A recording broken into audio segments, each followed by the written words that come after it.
Selamat pagi Ibu. Iya, selamat pagi. Dengan Ibu siapa? Dengan Ibu Natalia. Ya, perkenalkan saya Bidan Devi yang bertugas pada pagi hari ini.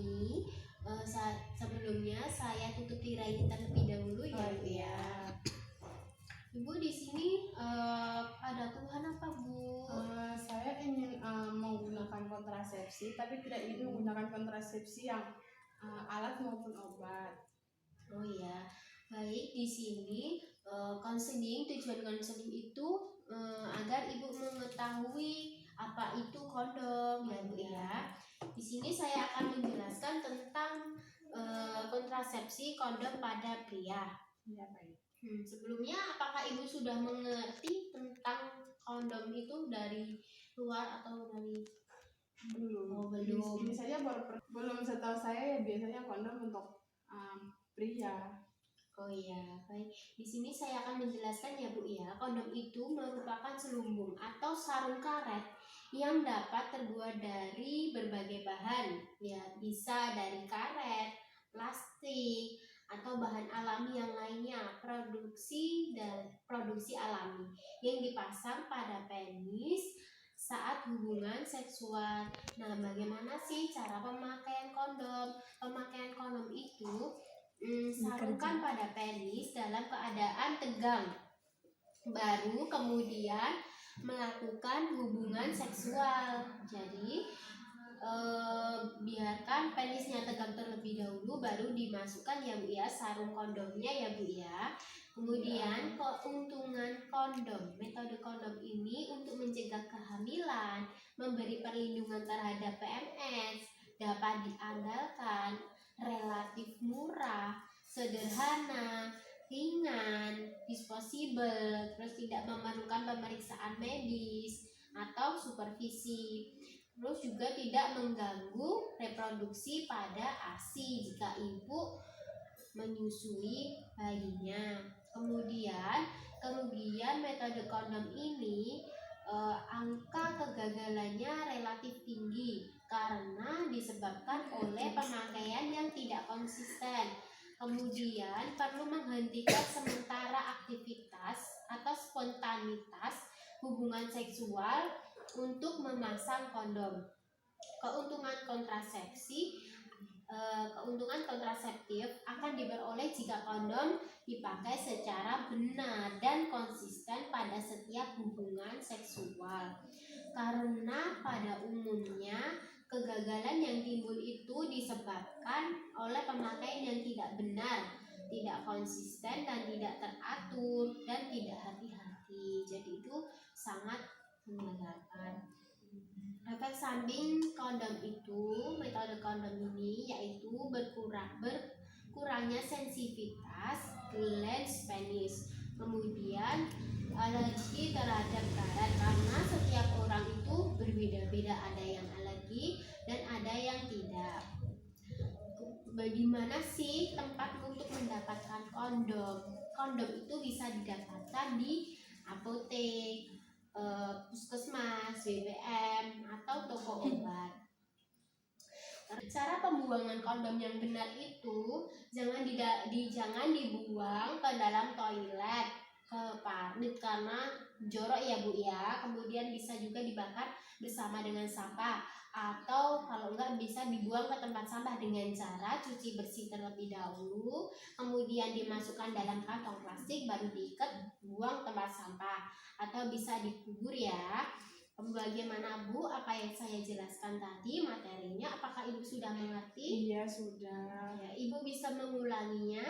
Oh iya, kontrasepsi kondom itu bisa digunakan untuk mencegah kehamilan, melindungi dari penyakit penular seksual, terus bisa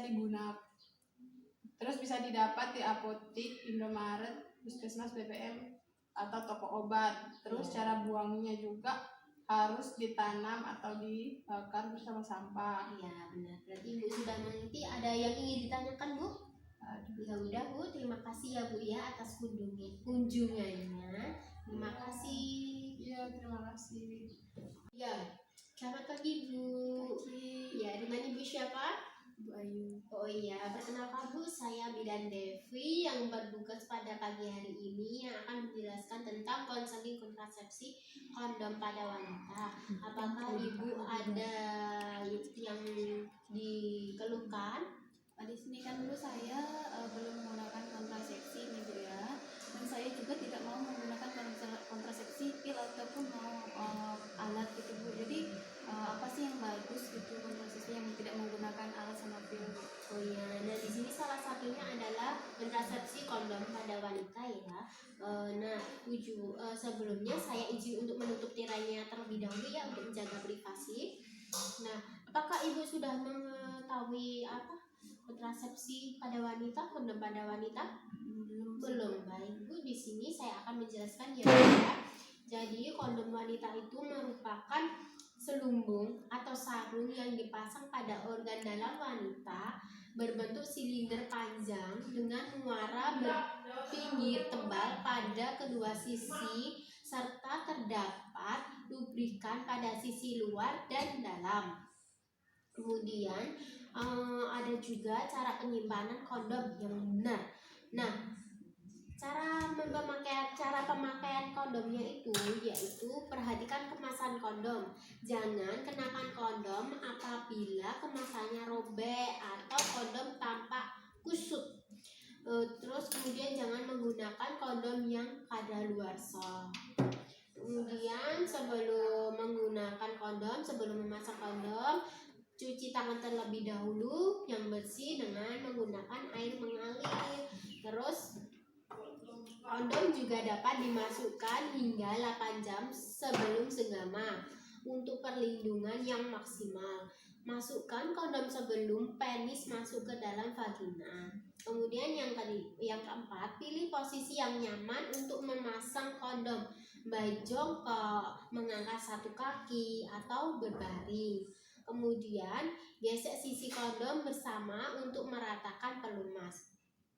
Kemudian remas dan putar ujung kondom yang akan dimasukkan ke dalam vagina sehingga akan menjadi panjang dan menyempit. Kemudian buka labia mayor dengan tangan lain untuk melihat mulut vagina. Masukkan ujung kondom ke dalam vagina sejauh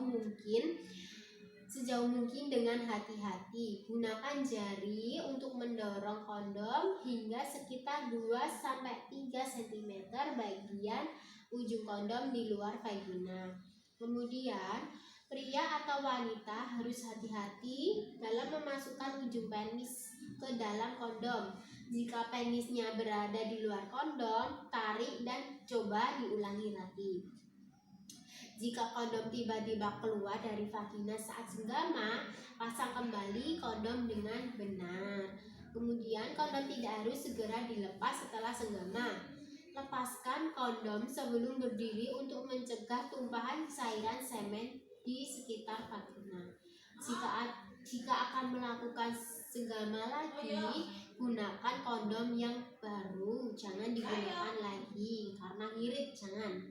Kemudian keuntungan metode kondom ini yaitu untuk mencegah kehamilan, memberi perlindungan terhadap PMS, dapat diandalkan, harga juga relatif murah, sederhana, ringan, disposable, kemudian tidak memerlukan pemeriksaan medis atau supervisi, kemudian juga tidak mengganggu produksi ASINya ibu. Juga ada kemudian kerugian metode kondom ini, kerugiannya angka kegagalannya relatif tinggi karena disebabkan oleh pemakaian yang tidak konsisten. Kemudian yang kedua, perlu menghentikan sementara aktivitas dan spontanitas hubungan seksual untuk memasang kondom. Keuntungan kontraseptif akan diperoleh jika kondom dipakai secara benar dan konsisten pada setiap hubungan seksual, karena pada umumnya kegagalan yang timbul itu disebabkan pemakaian yang tidak benar, tidak konsisten, dan tidak teratur, serta tidak ada kehati-hatian. Kemudian efek samping metode kondom ini yaitu berkurangnya efek samping metode kondom ini yaitu berkurangnya sensitivitas glans penis, kemudian alergi terhadap karet ya, karena setiap orang itu berbeda-beda. Ada yang alergi, ada yang tidak. Terus di mana sih tempat untuk mendapatkan kondom? Tempat mendapatkan kondom itu bisa di apotek, di BPM, di puskesmas, atau di toko obat yang lain. Kemudian cara pembuangan kondom yang benar yaitu jangan dibuang ke dalam toilet atau parit, bahkan jangan dilempar ke halaman karena sangat jorok. Kemudian pembuangannya itu bisa dibakar bersama sampah, kemudian atau bisa dikubur, kemudian bisa juga dibuang ke tempat sampah dengan cara cuci terlebih dahulu kondomnya, kemudian dimasukkan ke dibungkus dengan plastik, kemudian baru diikat, baru dibuang. Bagaimana Bu, apa yang saya jelaskan, apakah Ibu sudah mengerti? Sudah. Ya, ada yang ingin ditanyakan? Nah, baik, saya ingin bertanya, bagaimana sih Bu cara pembuangan kondom? Bisa diikat, dibuang di tong sampah, bisa juga dikubur. Oh ya, berarti Ibu sudah mengerti ya Bu Iya. Semoga bermanfaat. Terima kasih ya Bu Iya atas kunjungannya ya Bu ya. Selamat pagi Bu. Iya, selamat pagi. Dengan Ibu siapa? Natalia. Oh ya, perkenalkan saya Bidan Devi Ya. yang bertugas pada pagi hari ini. Sebelumnya saya tutup tirai terlebih dahulu ya Bu ya. Jaga privasinya. Ada yang bisa saya bantu Bu? Oh, di sini saya mau konsultasi tentang KB yang baru saya dengar, yaitu KB apa ya, penutup serviks atau apa gitu. Oh ya baik Bu, itu dengar dari tetangga Pak? Dengar dari tetangga, katanya tetangga pernah konsultasi terus katanya bagus gitu. Jadi ibunya penasaran siapa Iya. tahu minat gitu ya. Baik Bu, sebelumnya saya akan menjelaskan tentang metode diafragma atau penutup serviks ya, tadi yang seperti Ibu dengar dari tetangganya. Jadi diafragma adalah cup berbentuk bulat cembung terbuat dari karet plastik atau silikon dengan tepi yang kuat yang dimasukkan ke dalam vagina sebelum berhubungan seksual dan menutupi serviksnya. Sedangkan penutup serviksnya adalah cup berbentuk setengah silinder terbuat dari lateks atau karet plastik atau silikon yang dimasukkan ke dalam vagina sebelum berhubungan seksual dan menutupi serviks. Selanjutnya yaitu kelebihan diafragma atau penutup serviks, yaitu yang pertama untuk mencegah kehamilan dan melindungi dari beberapa PMS, misalnya chlamydia, gonorrhea, PID seperti itu, dan kanker serviks khususnya jika digunakan bersama dengan spermisida. Kemudian yang kedua, tidak mengganggu produksi ASI dan kesehatan klien. Jadi Ibu aman saat menyusui jika menggunakan diafragma ini.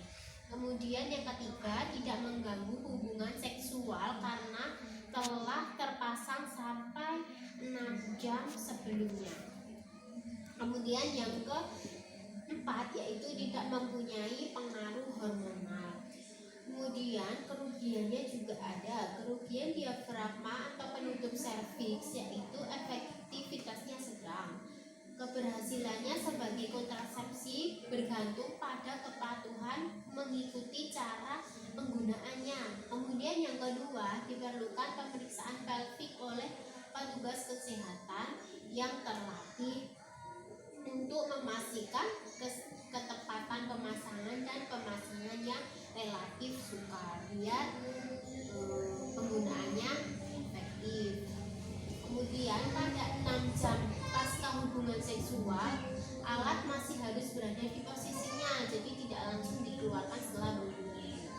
Pada beberapa pengguna menjadi penyebab infeksi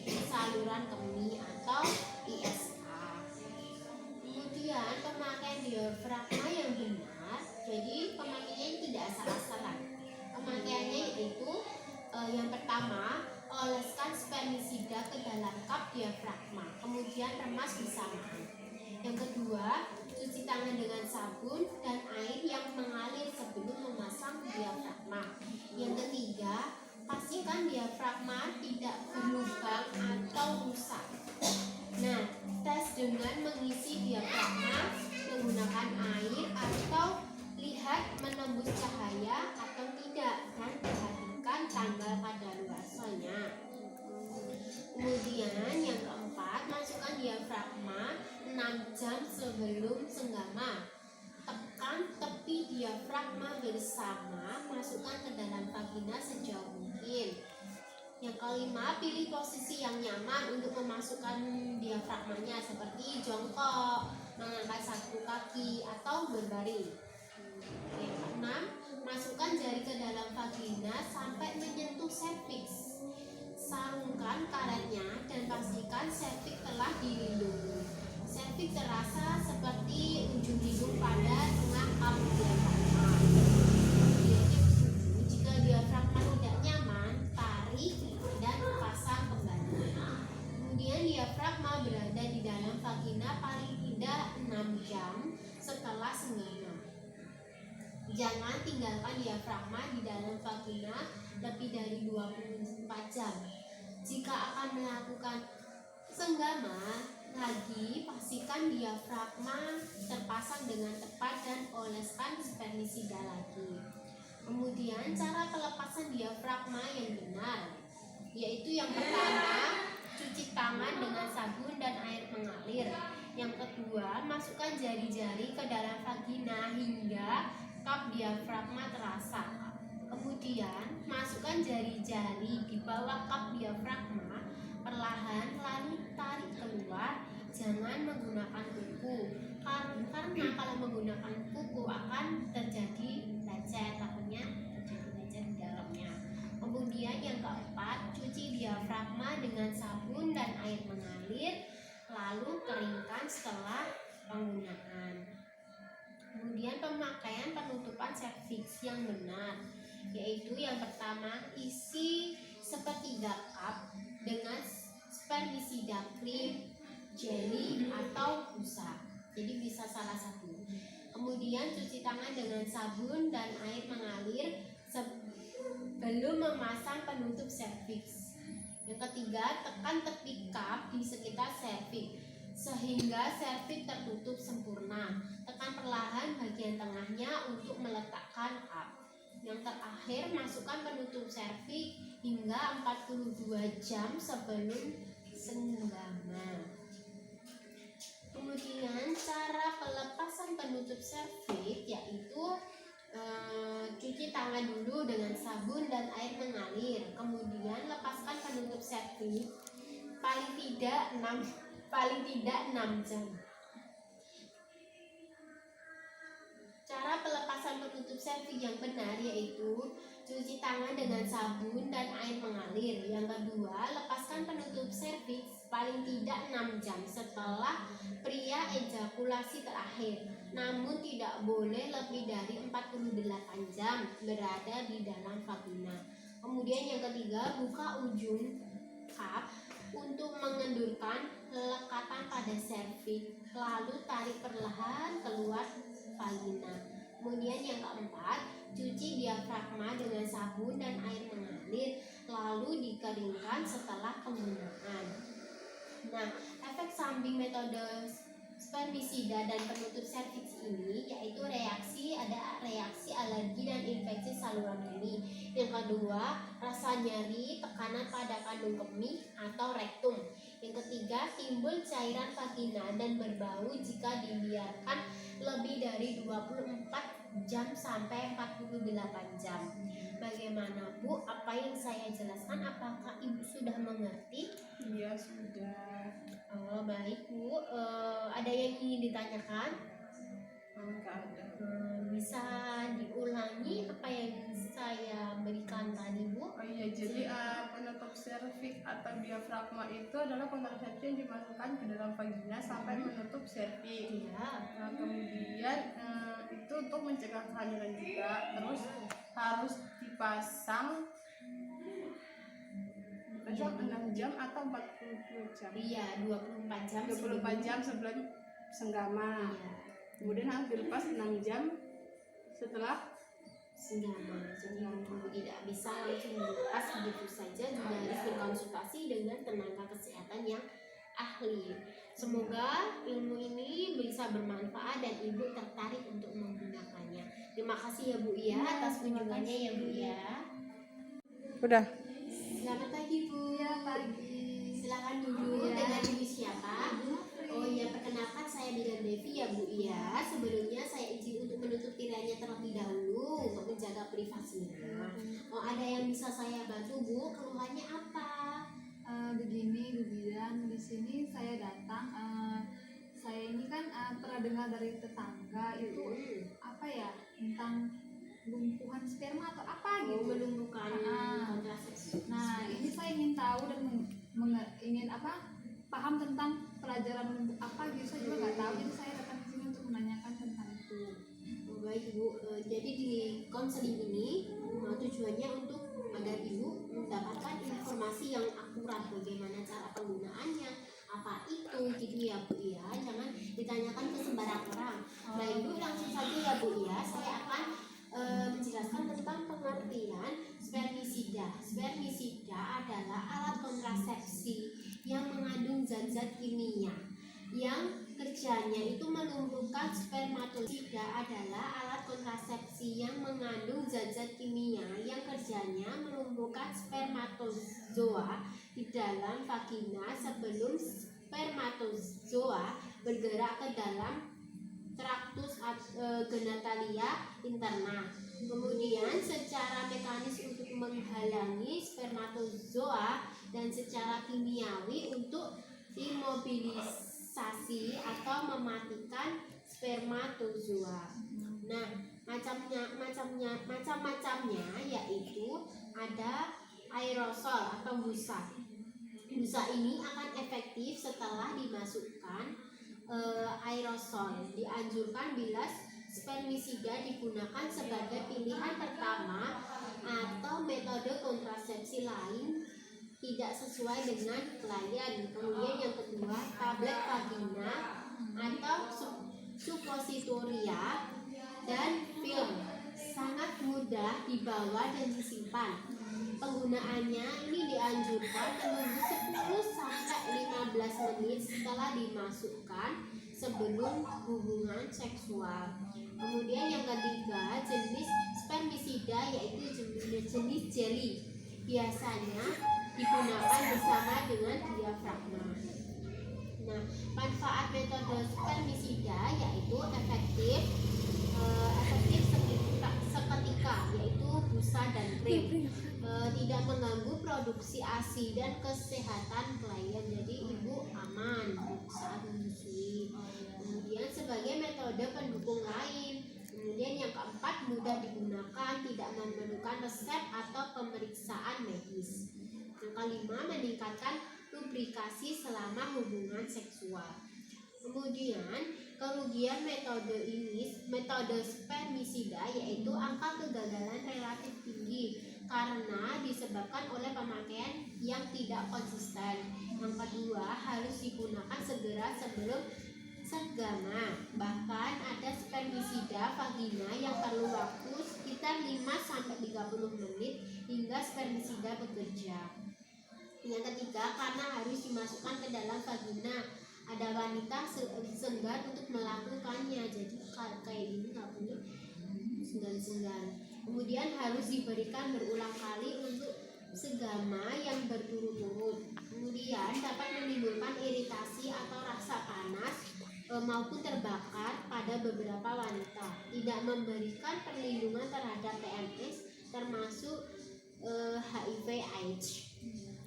Kemudian pemakaian spermisida aerosol atau busa yang benar yaitu yang pertama, kocok tempat aerosol sekitar 20-30 menit sebelum digunakan. Yang kedua,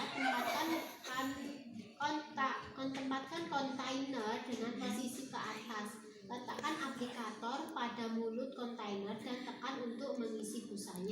Yang ketiga, masukkan aplikator ke dalam vagina, mendeteksi serviks dengan posisi berbaring, kemudian dorong sampai busanya keluar. Yang keempat, ketika menarik aplikator, pastikan untuk tidak menarik kembali pendorong karena busa dapat masuk kembali ke pendorong. Yang kelima, aplikator segera dicuci menggunakan sabun dan air, kemudian dikeringkan. Kemudian aplikator sebaiknya digunakan untuk pribadi, jadi jangan untuk bersama-sama. Cara pemakaian spermisida, tablet vagina atau suppositoria yang benar yaitu cuci tangan sebelum membuka paketnya. Kemudian lepaskan tablet atau suppositoria. Kemudian sambil berbaring masukkan tablet vagina atau suppositoria jauh ke dalam vagina. Yang keempat, tunggu sekitar 10-15 menit sebelum memulai hubungan seksual. Yang terakhir, sediakan selalu ekstra tablet vagina atau suppositoria di tempat. Kemudian cara pemakaian spermisida krim atau jelly yang benar, yaitu yang pertama, masukkan krim ke dalam aplikator sampai penuh. Kemudian masukkan aplikator ke dalam vagina sampai mendeteksi serviks.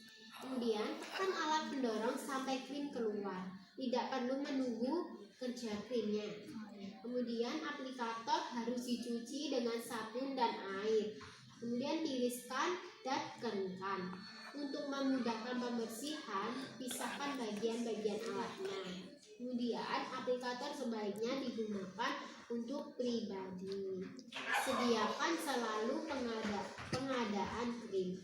Kemudian efek samping metode spermisida yaitu reaksi alergi baik pada maupun pada prianya. Kemudian suppositoria tidak meleleh atau tidak membentuk busa di dalam vaginanya. Bagaimana Bu? Apa yang saya jelaskan? Apakah Ibu sudah mengerti dan paham? Sudah. Baik. Ada yang ingin ditanyakan? Baik Bu, Ibu bisa mengulangi. Tadi itu aplikatornya itu sebelum menggunakan cuci terlebih dahulu. Ya. Kemudian sebelum melakukan alat aplikator itu cuci tangan dulu. Kemudian yang efek sampingnya itu agar tidak terjadi alergi antara suami dan istri. Ya, biasanya itu. Jadi Ibu sudah paham ya Bu ya. Terima kasih. Semoga ini bermanfaat untuk Ibu dan Ibu tertarik untuk menggunakannya ya Bu ya. Jadi jangan segan-segan untuk konsultasi ke tenaga medis yang ahli. Terima kasih ya Bu ya. Iya. Semoga bermanfaat.